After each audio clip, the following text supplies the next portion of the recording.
Hey, Eliana. Yeah. Guess what? We're back. We're back. It's Sunday.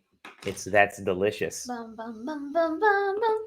That's delicious. Oh, I forgot to play the song, didn't I? Oops, I should play the song, shouldn't I? We'll play the song maybe at the end of the show because I forgot to play the intro song at the beginning of the show. Anyways, very great show today. June 7th, 2020. We're going to have a lot of fun today, aren't we, Tito? Yeah. Okay, again, we want to thank all of our Big Shot VIPs. We have a new one, Chubby Charlie's Pizza. Thank you, Lou and the team at Chubby Charlie's Pizza.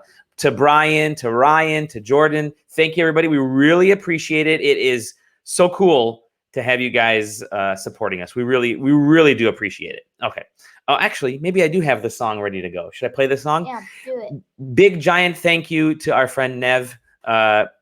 She obviously you can check out Darko Viberko and excuse me, that was I need coffee. And she did a great job. She did our theme music. So let me play the theme music. You guys ready? Here we go.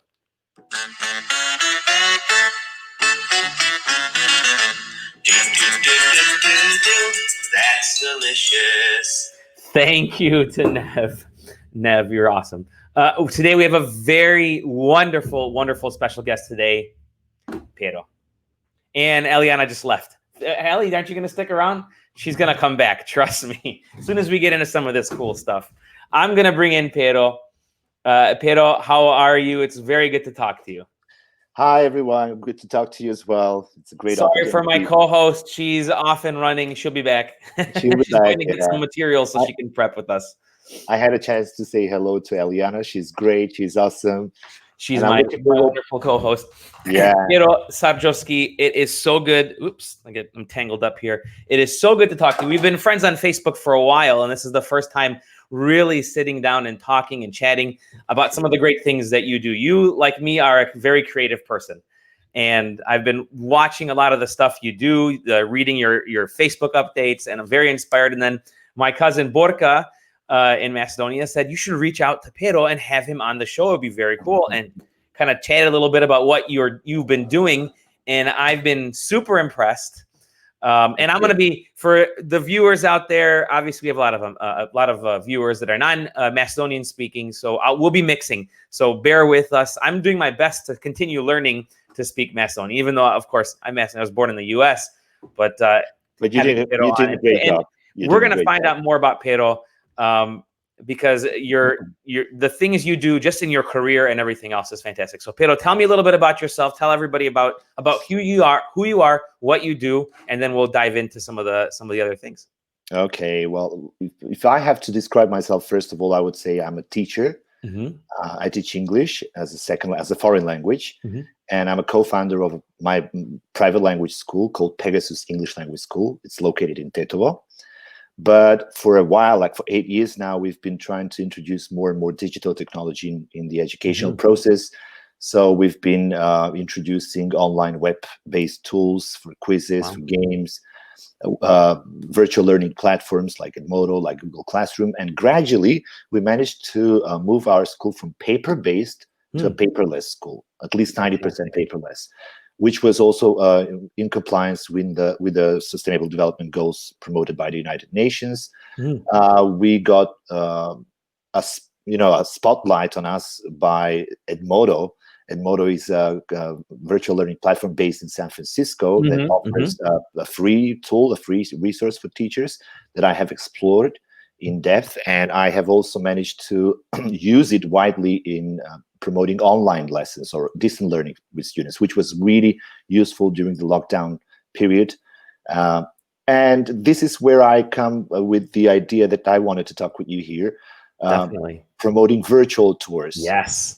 So first and foremost, one of the amazing things right now, you said you're going digital and really pushing the digital education platform. And right now, as a lot of us are, whether we're in lockdown or quarantine or stay at home, a lot of people are still, staying at home. Schools and education have changed over the last 2 months here in the U.S., obviously in Macedonia and other parts of the world where the students have to stay at home, learn from home.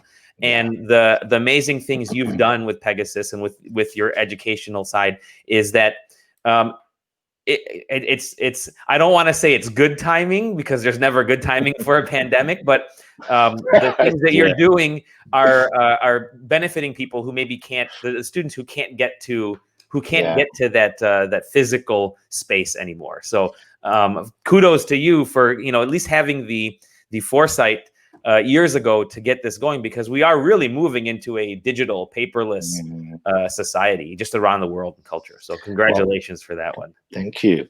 If I told you that before New Year, we usually with my students, we make New Year's resolutions. Yeah.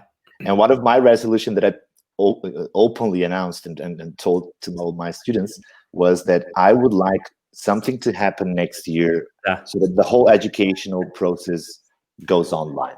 So you're saying this is your fault? And oh no! And now my students reminded me, like, Pero, do you remember what you said? And I was like, I didn't want it to be like this, You play the lottery, is what they're telling you now. Yeah.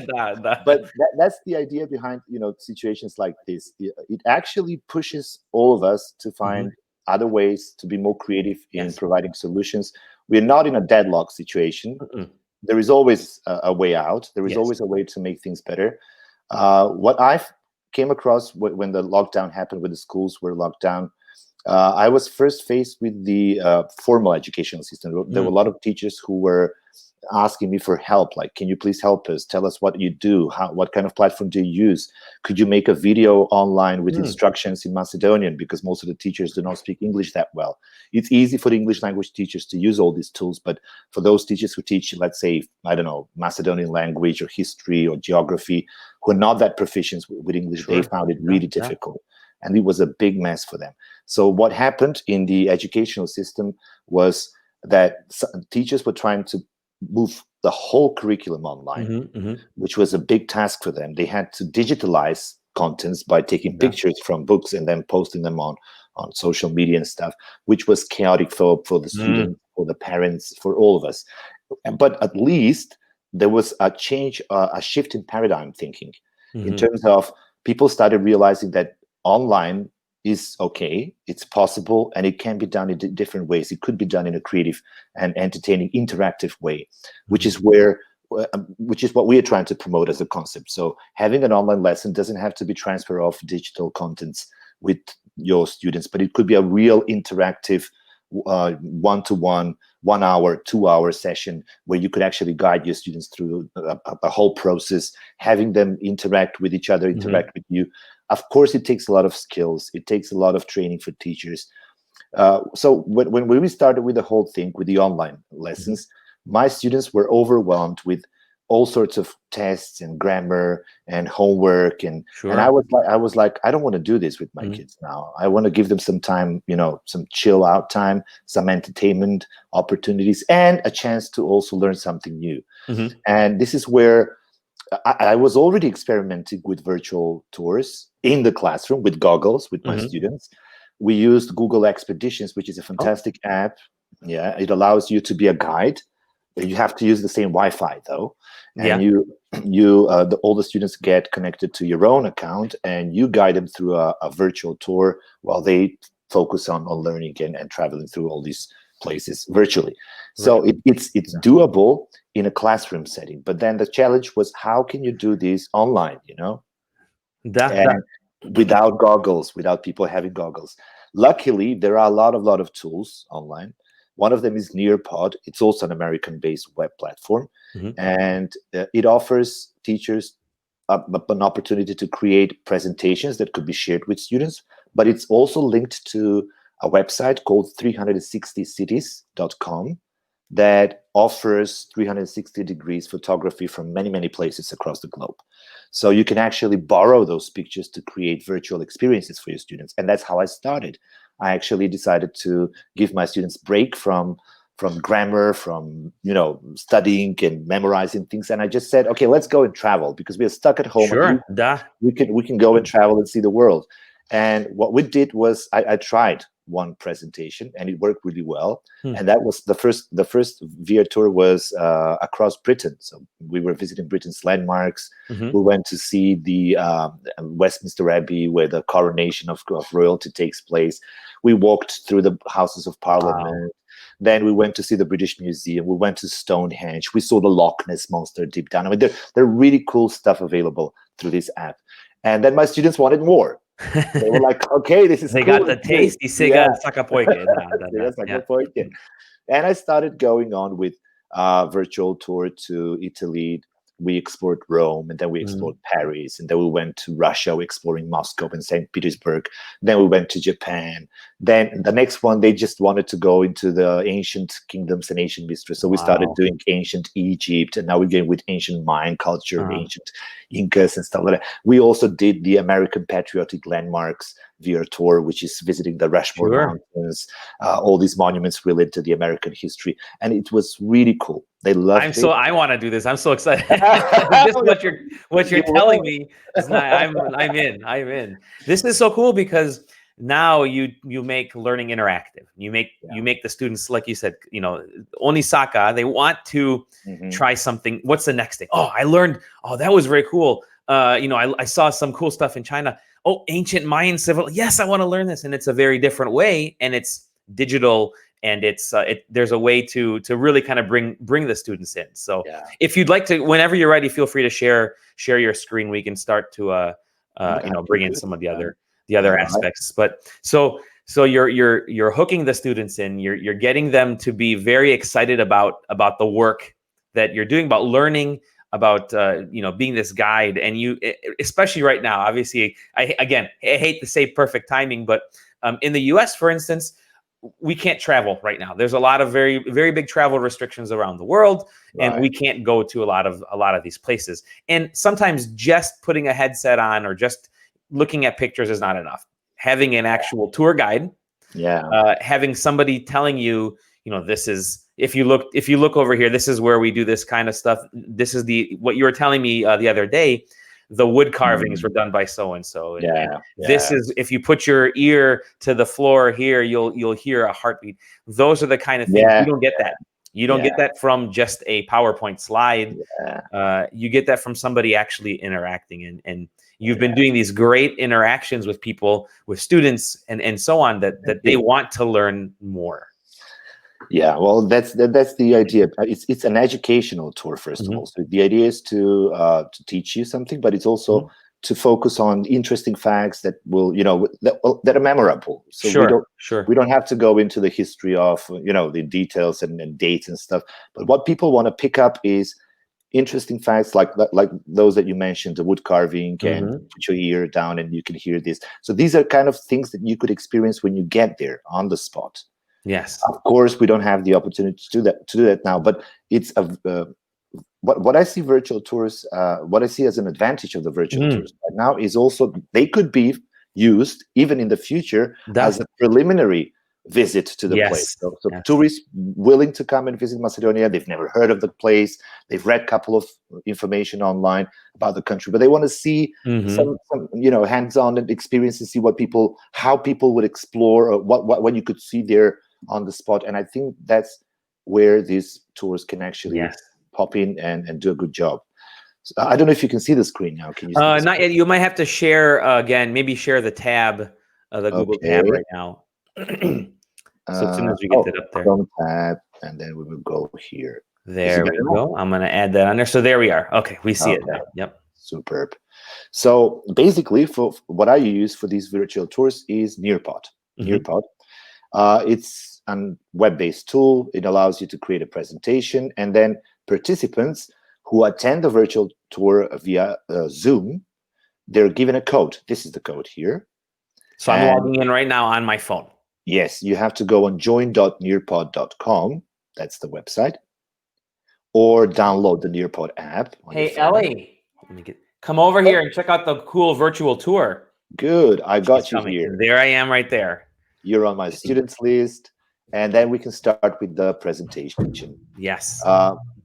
I usually give okay, this is the Macedonian version. I also have the English version. I don't know if it's okay for you to show us the Macedonian version, because we can go with English. It's not a problem. So you can check this out. So in this virtual tour, I explained to to the participants which places are we going to visit, what kind of things they will learn. And also, the whole tour ends with an online quiz, cool. Which I do with, and I'll show you right away. share screen again, and I'll go with the tabs. There it is. Okay. Okay, so this is also a web-based tool. Uh-huh. There it is, Uba Vinita na Macedonia, Macedonia's landmark.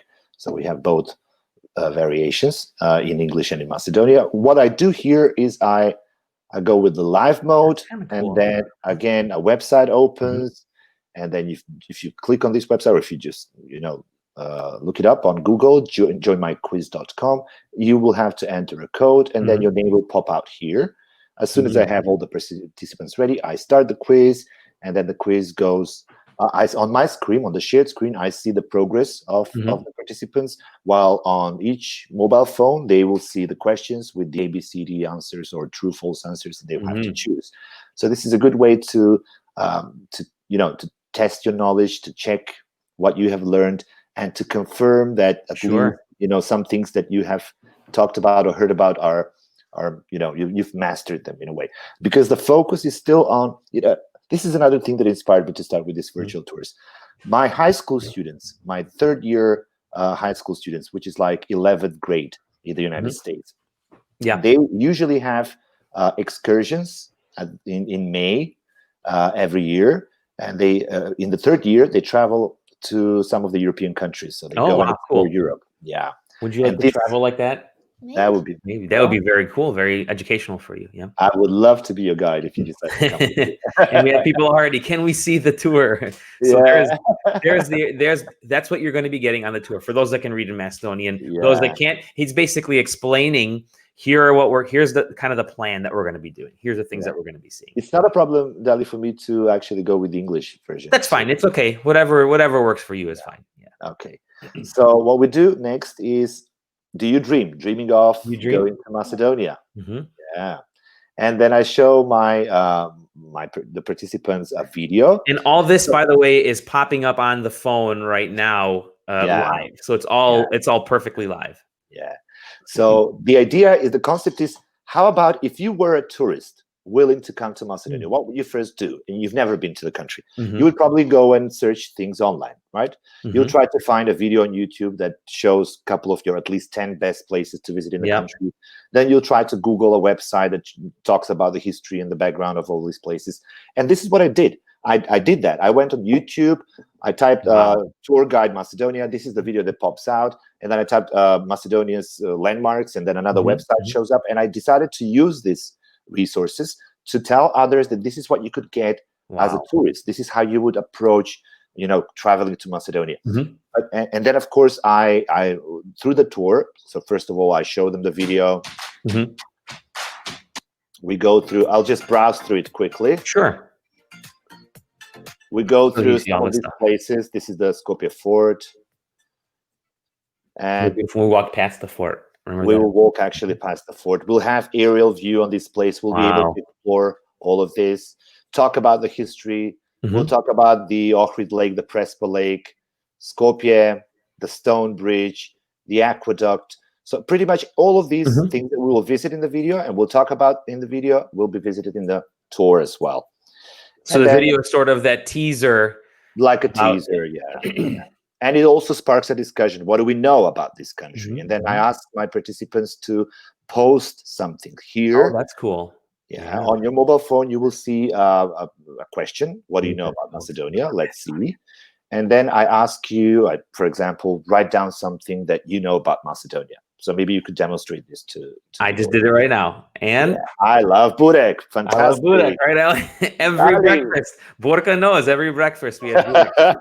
Have you ever tried to make burek? My mom does all the time. I haven't yet. One of my goals for this year is to learn to make burek at home and kebapi. So we're getting there slowly but surely. Cool. That's cool. Yeah. So these kind of things, these are really cultural things that, as participants, maybe you don't know all the aspects about Macedonian culture, food, tradition, and everything. But then when you hear other people and their experiences and what they know about the country, it actually makes a richer picture. Yes. You get a insight into what you should expect when you move further. And then we go with exploration of this website. So I offer my participants to visit this website. I don't know if you can see it on the shared screen now. Yes. All right. So this is the English version. Why I use this website? This website is the first that pops up when you are trying to look for Macedonia's landmarks, for example. And it's really nicely organized by, I'll go with the English version. All right. It's got really nice layout. It's organized by cities and also by regions. So you can go and explore not just the city, but also the wider area. It gives you information about all the important landmarks in the country. Not all the information is fully correct, according to some archaeologists and historians that I've been in touch with. But then it's quite comprehensive for a tourist to at least have a general picture of what's going on here. So I use this website as a backup for the context that I share with my participants. But then this is the real thing. When we go to the virtual expeditions. Ready? Oh boy. Are you ready? Are you ready, Eliana? Yep. All right. So right now you can see. So if I hit VR, yeah, on my phone, it's actually shifting around. And if I go like this, it's the VR version, which continue talking. I have a VR headset here that Eliana, she's been dying to try this out. So we are about to try it, and she's going to be going on a virtual tour. But please explain, continue telling us about this. Okay. So what you're seeing here now is the Matka Lake or the Matka region. Yep.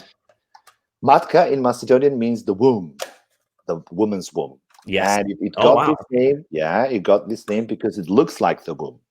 It's an artificial lake that was created by building a dam here, which is used for producing electricity. But the place is very famous for its old caves. Do you remember the cave that we went to, Ellie? We went in the Matka? Yeah. Oh, she's already there. She's already there. So yeah, one of the deepest underwater caves in Europe is located here in the Matka region. It's called Vrelo Cave, and it's open for visitors, so you can go there and explore it. I also have some images to show and share with my audiences to enhance the experience, and I also help them, get a better insight by using another web tool called Macedonia from Above. That I'll show it to you. All right. Are you having fun on the tour, Ellie? Yeah. Looking all around. She's loving it. Yep. And the phone turned off. Oh, the phone turned off? That's okay. That's fine. All right. All right. That was pretty cool. Yeah. Okay. So yeah, we might have to wait for it to load. That's okay. But it's beautiful. It's a way to see whether it's in virtual reality, whether you're just holding your phone up and looking around, or on your laptop. You don't even need a lot of huge technology to do this. You can literally use what you have already. Yeah.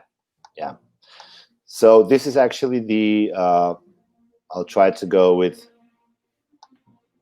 this is Skopje from above. Oop, it's a little bit of a frozen page there.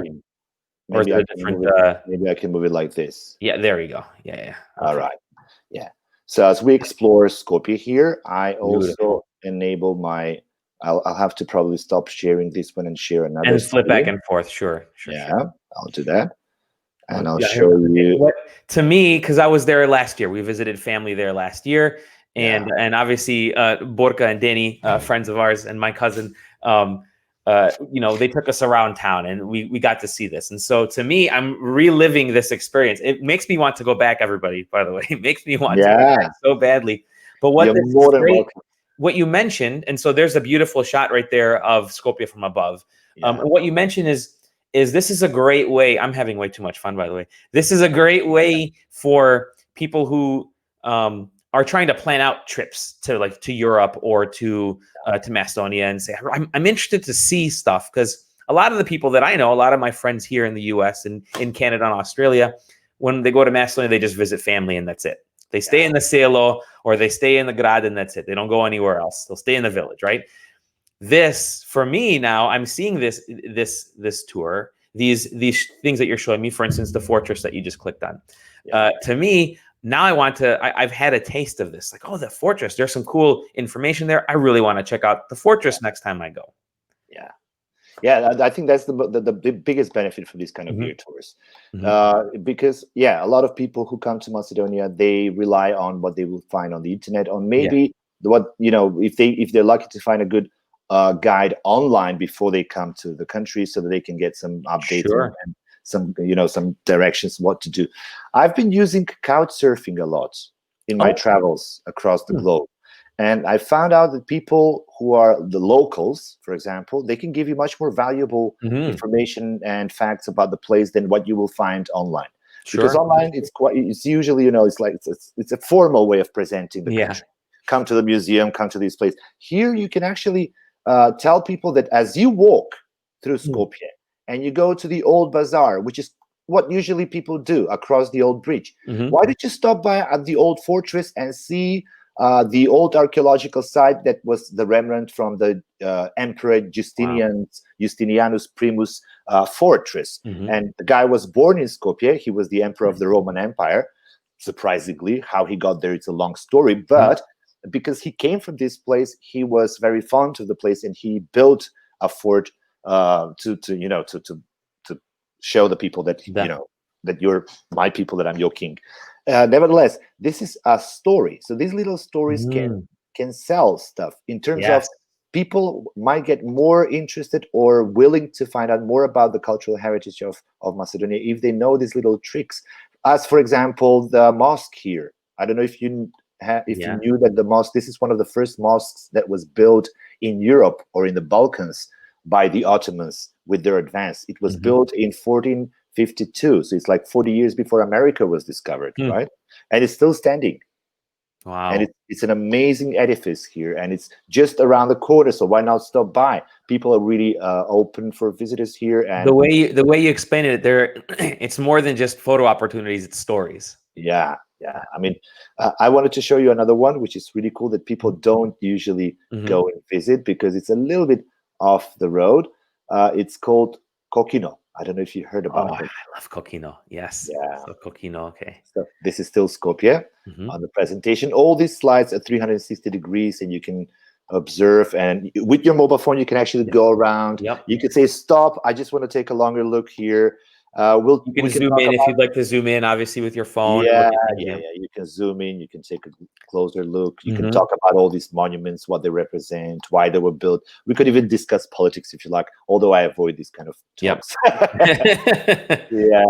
So, Kokino. This is the wood carving in the Church of the Ascension of Christ, Sveti Spas, where the tomb of Goce Delchev is also located, and we're going to see now the fortress, outside the fortress. I'm just walking you through all these slides. So throughout the real presentation or the real virtual tour, which is 2 hours, there are a lot more, there is a lot more to talk about here. Many stories, many interesting facts, many legends related to the place. The aqueduct and how it was built, and what it was important for. Marcos Monastery, one of the legendary monasteries of King Marco, the famous Marco Kale, and Kokino, for example, where we stop, we take a short break here, and I walk you through the place using this, I don't know if you can see it now, using the other web tool that I will share it right away. Again. Okay, there it is. Macedonia. So you're mixing. The really cool thing is you get to mix different types of technologies, whether websites and tour spots. You may need to. It's a black screen right now. You may need to reach. Okay, let me do it again. Okay, we'll go tap. So yes, you're using, for instance, you do the virtual tour on one side with the photography, you're doing video, you're doing you're speaking to people, you have the other information slides that come up. It's a very complete experience. It's not just look to your left, look to your right, look to your right. Yeah. It's actually last time on Friday I had a tour to Great Britain, and it was done in English, and it was mostly for high school students, but we opened it for their parents as well. And they liked it so much that they wanted to do it again. So tonight I'm going to have another tour. Wow, fantastic. With an extended family. That's beautiful. That's terrific. Because, especially in lockdown times, when you're, it's an entertainment of a sort, but it's not as if you're sitting in front of the TV and just watching pre-recorded documentary about the place, but you're actually exploring it together with the guide. And there's a lot of discussions, there's a lot of talks with people, and people ask questions, and then you give them some extra input and insight about all these places. We walk through these places, actually. What's really cool, you bring this, the whole idea of the family tour. I didn't even think about that. I can have friends here. And this is, again, one of the great things about technology, right? You're in Eastern Europe. I'm in the US. I can have family members there, here, in Canada, in Australia. I mean, if they're awake, other parts of the world, all at the same time. Folks that I may not connect to, that we don't always get to go to, let's say Macedonia or another place at the same time. Right now, we can go at the same time and visit all this stuff and take a tour together. And that, to me, is very powerful. True. Yeah. We have the technology to do these kind of journeys now. And I understand, especially for the people who live, for the expats, especially from Macedonia, who live in the United States, who live in Canada, who live in Australia. This is a great opportunity to, to get in touch, to find out more. People, things change over time. So if you have visited the country, let's say 5-10 years ago, a lot of things have changed. I mean, in terms of places that are more available now for tourists to visit. People are trying to focus on tourism more. So there are many more facilities which are now available. And that's something we also share with the in these virtual tours. It's like when you go to the Kokino Observatory, don't forget to stop by at the Nagoriceni village. There is a nice restaurant over there where you can enjoy the afternoon with your family. It's about 20 minutes drive by car to reach this place. You can park your car here. You can, stuff like that. Yeah.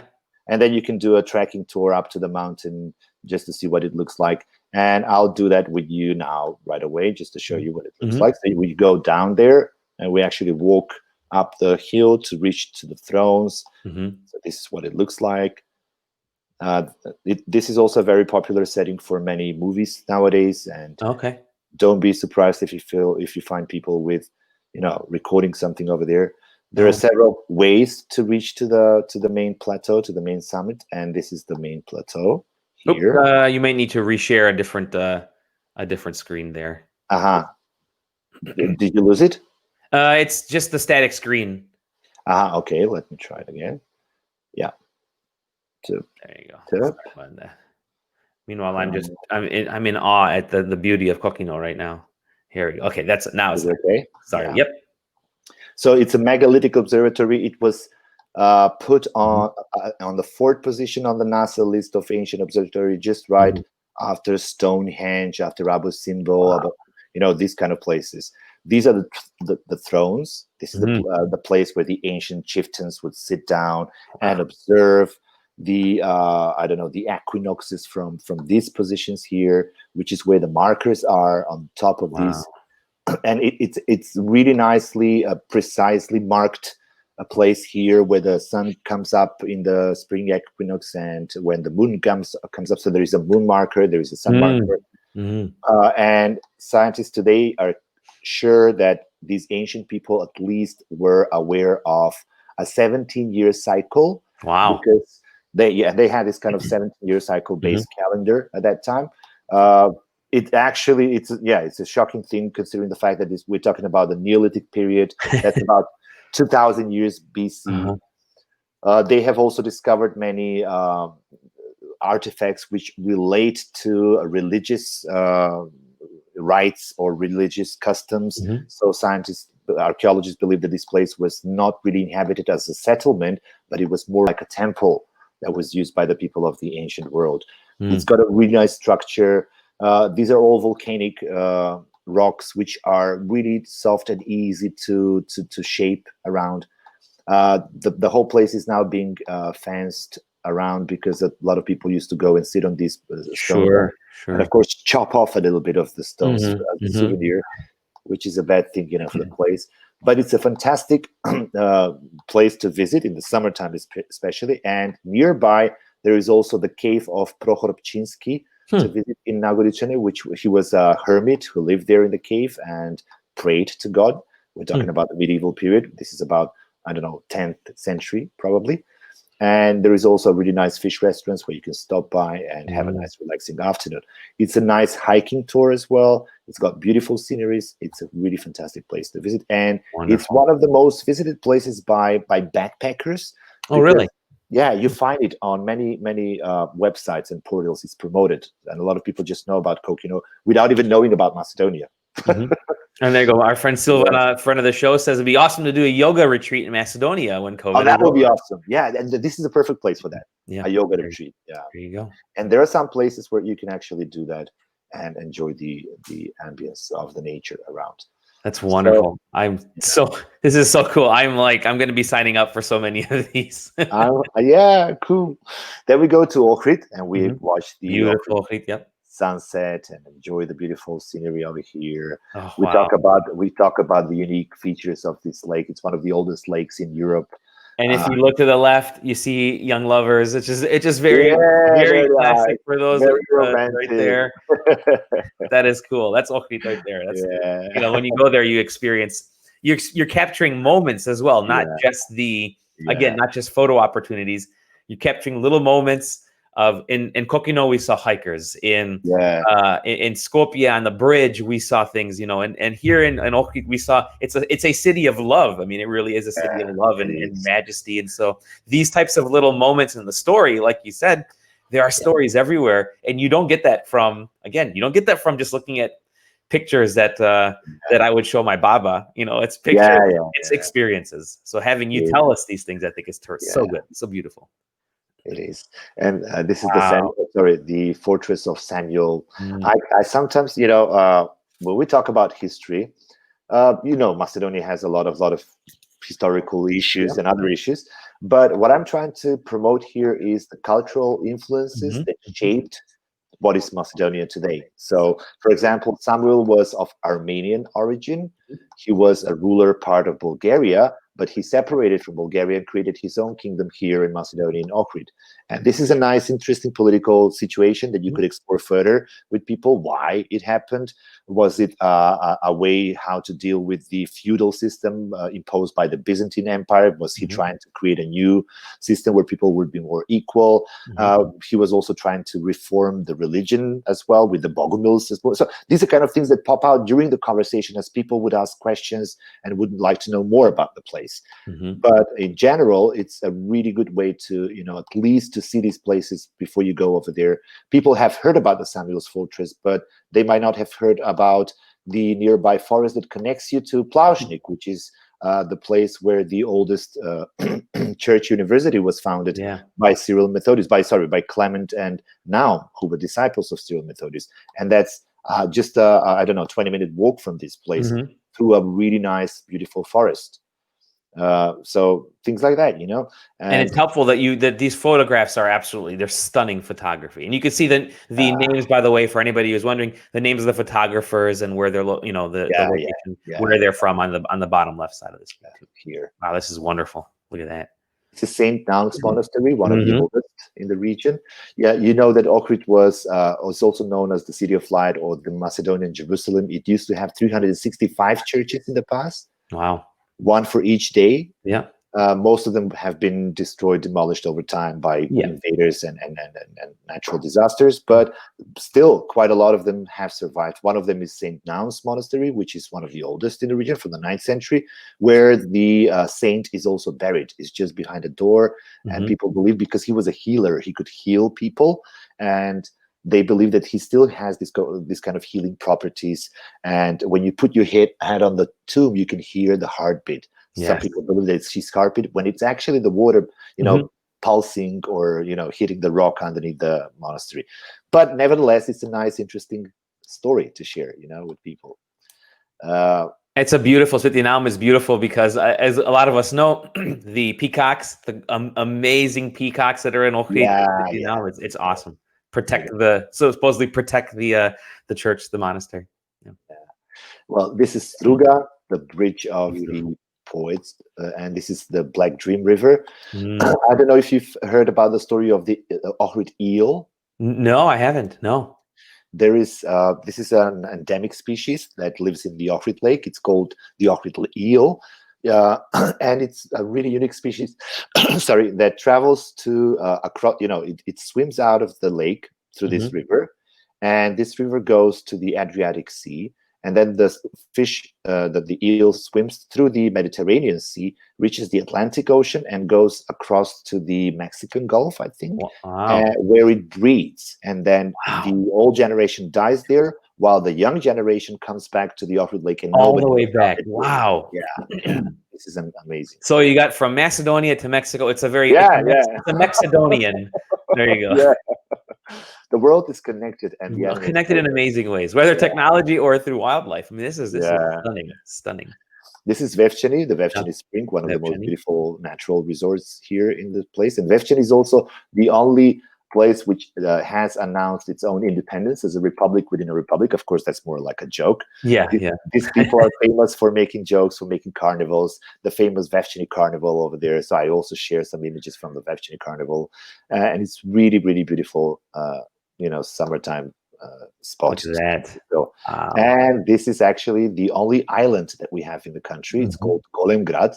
It's located in the in the Prespa Lake. Prespa. It's really, it looks very epic when you go over there. It's unsettled.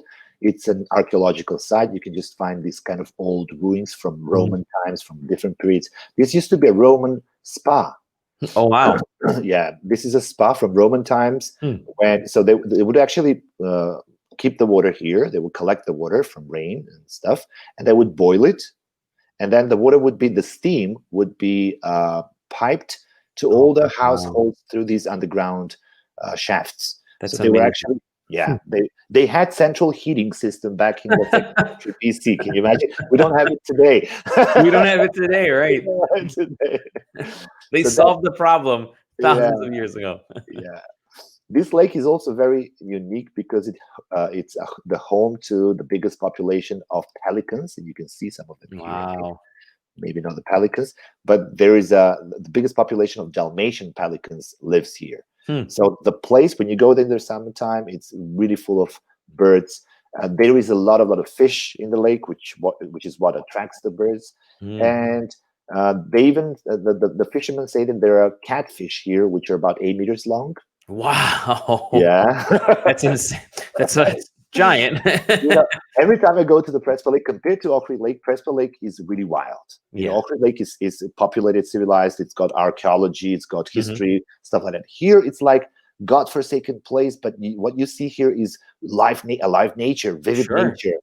Animals. Life bursting from everywhere. You would even expect to see some dinosaurs in the background to show up. It's funny. Prespa is where my wife's family is from, Prespa, and I never hear about the lake, only about the towns and the villages and so on. But the lake is has great pictures. Okay, but now I'm finding out more about, and now I want to go visit, not for hanging out at the water, but for these other things. Yeah, this is also known as the Snake Island. Wow. Because in the past they used to have a lot of snakes. I don't know why the snakes were brought here. Most of them are water snakes, and they're not poisonous, but still people used to avoid this place because of the snakes. And then the government, during the Yugoslavian period, they brought hedgehogs to get rid of, to clean up the space from snakes. And now it's better. Although you're not advised to walk alone, and there is always somebody from the village that comes with you to show you around. But it's still very safe. It's still very, the paths are nicely marked. You can actually go into the forest and get lost a little bit. You wouldn't get lost. It's an island. You would eventually come to the shore, but it's still really nicely organized. This is an old church. I think its name is Saint Demetrius Church.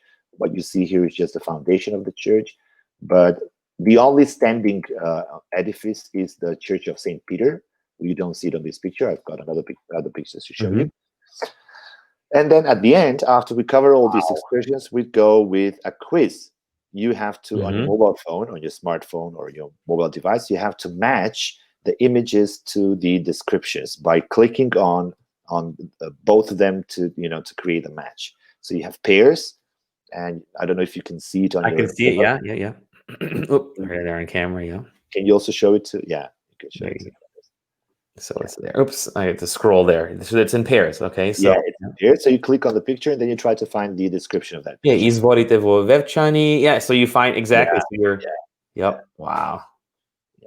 And once we're done with this one, I share all these extra resources with my audience so that they can explore further. So cool. And yeah, and it's actually and we finish also with the quiz that I showed you earlier. This is terrific, Pero. This is so cool. And it's a great way for those of us that are Macedonian, those who aren't Macedonian, but maybe even remotely interested in traveling. And of course, this year especially, obviously travel is going to be down considerably this year around the world, but people are now starting to plan for the fall, for the springtime up in the upper hemisphere, for next summer. And this is the perfect time to start understanding and finding those places and to experiencing some of these things. Where can we find out more information about this? I'm currently trying to register this VR tour on TripAdvisor as well. I'm trying to offer it as a product like that, but I mostly promote these virtual tours through my Facebook page, Pegasus ELS. Pegasus ELS? Pegasus ELS, or you could also find me on Facebook as Pero Sardzoski, Sardzoski, where I usually promote these tours. And if anybody is interested, I can also, yes, Pegasus ELS, thank you. If anybody's interested, you can also contact me, and I can organize a private tour for just for the family. Cool. So that's also doable. This would be great, and I'm gonna reach out to our church. This is also, I'm gonna mention, this is great for church. Let me put the lighting here. For churches, a lot of the Macedonian churches in the U.S. and Canada are now doing Sunday school for the students. This would be something I think that could be very cool for a Sunday school class. To visit Macedonia and see some of these sites, even some of these religious areas that I think would be amazing. Would be amazing. Sylvan again says, "Awesome, thank you for sharing." Pero, I really want to thank you for showing this to us. I'm so excited. I want to learn more. I'm going to be visiting. I'm going to be telling a lot of my friends and family about this. This is exciting. This is the future, and it's the present now, right? This is the situation that we're in, but luckily, you're able to make something amazing out of it. So, Pero, thank you so much for joining us today. This is fantastic. I'm so excited. Thank you. Thank you for this opportunity. It's always a pleasure for me to share these ideas, especially when it comes to people who, Macedonians who live abroad. I'm willing to show around, to even get into the spiciest little details so that you can, give people a much more comprehensive experience. So thank you for giving me an opportunity to share this with others. Thank you. And I know Eliana's very excited. Oh, she's running over right now. I know Eliana was very excited. She loved the VR. Did you like the VR portion of it, honey? Yep. Yep. And this, I have a feeling she'll be stealing the my headset as you're giving the tour around. Yeah. Kids these days. So you can actually, as a family, you can use the same, let's say, laptop for the guidance, and you can all use your own mobile phones to go into the virtual. So very cool. Pero, thank you. Have an awesome rest of the day today. Stay safe, stay healthy. We will talk very soon. Everybody else, please visit Pegasus ELS or message Pero for this fantastic experience. Thank you, Pero. Thank you. That was so cool. Yeah. That was awesome. I think anytime that we can experience stuff like that is so cool, especially like we said right now, when a lot of people aren't traveling. We've been talking about all the places that we've missed out because we want to travel all over the place. We want to go places, but it's a little more difficult right now, obviously. But we can do this virtually. So that is awesome. And Pero, thank you again so much. Hey, guess what, Ellie? Let me do this. It's I gotta show this page here. There we go. Again, thank you, Pero. It's time for Eliana's joke of the day. Eliana, you ready to tell your joke? Okay, go ahead. Say it nice and loud. Did you hear about the monster with 5 legs? His trousers fit him like a glove. Oh, that's good. Gloves. Give me, that was a good one. High five. This has been Eliana's joke of the day. And now the Macklish word of the day. Again, the Macklish word of the day for those that are listening. My parents, love you, mom and dad. Mama y tato, your baba and dido, like to mix words, but this next word does not come from their complete butchering of the English language. This is a Macedonian word that came from butchering of the English language. Vikendica? No, vikendica, which comes from the word weekend, which basically means like a weekend home or a summer home. Vikendica. Odem in a vikendica. We're going to our summer home. Where Baba and Dido are, they're up north right now at their summer home for this weekend. Vikendica. Weekend. This has been That's Delicious. Thank you everybody for joining us on this earlier edition because the weather's beautiful outside. We want you to go out there here in the US, in Michigan at least.